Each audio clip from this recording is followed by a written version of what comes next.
this is my video of the overview of the bones. Alright, so first you have your frontal bone, and then you have your parietal bone, then your occipital bone, and then your temporal bone.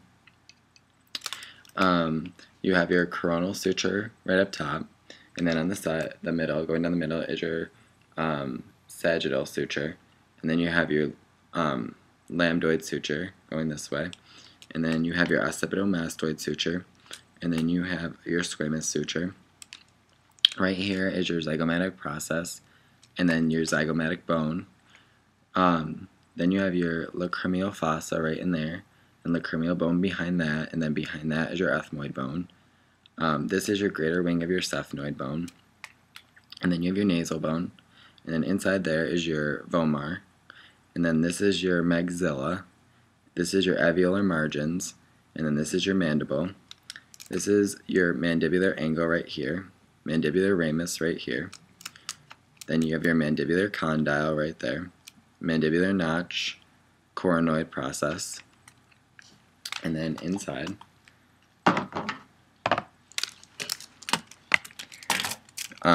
right in there is your ethmoid bone, and that's your cribriform plate with your cristogalli.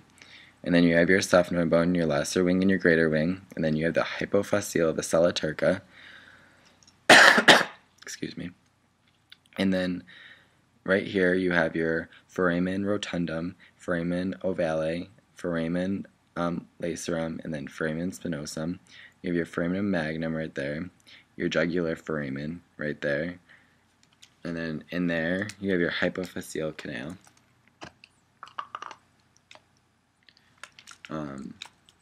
Onto the vertebrae.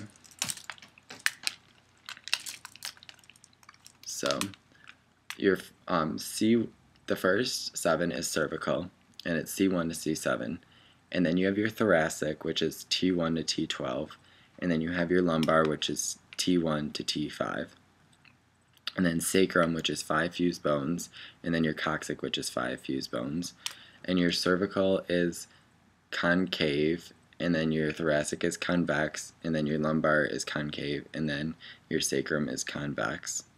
And these are your spinosus processes right here, and then on the sides that connect the ribs is your transverse processes. And then onto the sacrum. In the sacrum, which is right here, which is 5 fused bones, right in the middle, going down the middle, you have your median sacral crest, and then the holes is your posterior sacral foramina, and then right next to the little bumps is your lateral sacral crest. And then you have your sacral hiatus, which is down here, and then sacral canal, which is up there. And then the wings are the alas.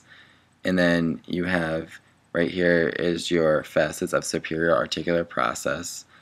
And then in between, on the anterior side, dividing the sacrum and the coccyx, you have your apex.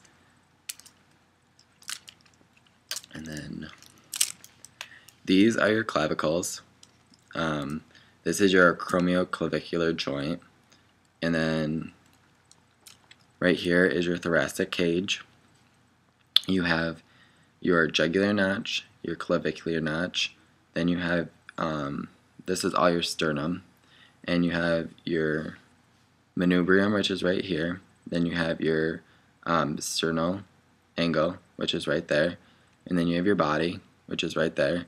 And then you have your xiphi-sternal joint. And then you have your xiphoid process right here. These are your costal cartilages. These are intercostal spaces. Your 1 through 7, ribs 1 through 7 are called your true ribs, and 8 through 12 are your false ribs, and 11 and 12 are known as floating ribs.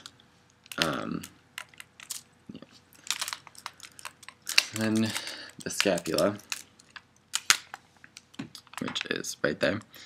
You have your acromion, which is right there, and then you have your spine, and then you have your coracoid process, then you have your suprascapular notch, and then right here you have your supraspinatus fossa, and your infraspinatus fossa, and then you have your superior angle and your inferior angle, which is right there, inferior angle, And then you have your lateral border and your median border, right there, medial border.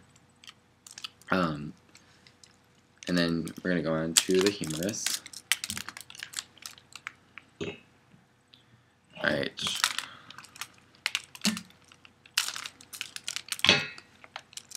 Okay, so this is your humerus right here. Right here. You have your greater tubercle and your lesser tubercle. And then you have your deltoid tuberosity. You have your capitulum, which is right there. And then you have your trochlea, which is right there. And you have your radial fossa and your coronoid fossa. And on the back, you have your olecranon fossa. Then you have, excuse me, then you have your lateral epicondyle and your medial epicondyle.